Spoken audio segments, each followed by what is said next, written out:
This is Ukraine.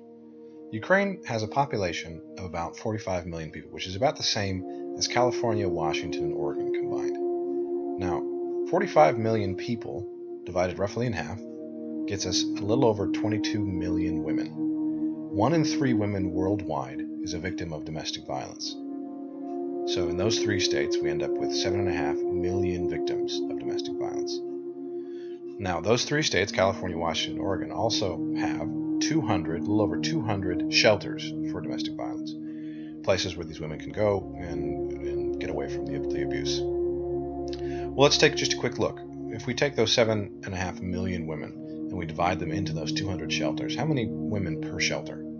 It's a little over 37,000 women per shelter. Now let's look at Ukraine. Same numbers, right? Same population, which means that 45 million people, about half of those are going to be women, so we got 22.5 million women, except it's not 1 in 3 women is a victim of domestic violence, it's 2 in 3.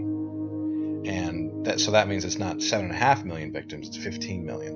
And to make matters even worse, there aren't 200 shelters in Ukraine, there are 4. So that works out to about 3.5 million women per shelter.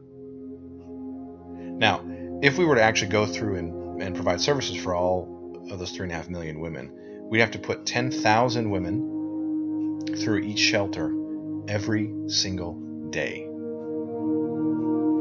Now, most shelters can't handle that many. In fact, most shelters can only handle about 10 women at a time. And usually the women stay for about 30 days. So do you know how long it would take for us to help all of those women 10 at a time for 30 days? 29,000 years. So why am I bringing this up? What's the point here? There is a huge problem of domestic violence in Ukraine, and we can make a difference. But how do we make a difference? Well, we make a difference by empowering local shelters on the ground to put on programs that will help to empower the women to make better lives for themselves. And that's what we do at Courage to Hope. We hope that you'll join us. Please visit us at couragetohope.org and make a donation.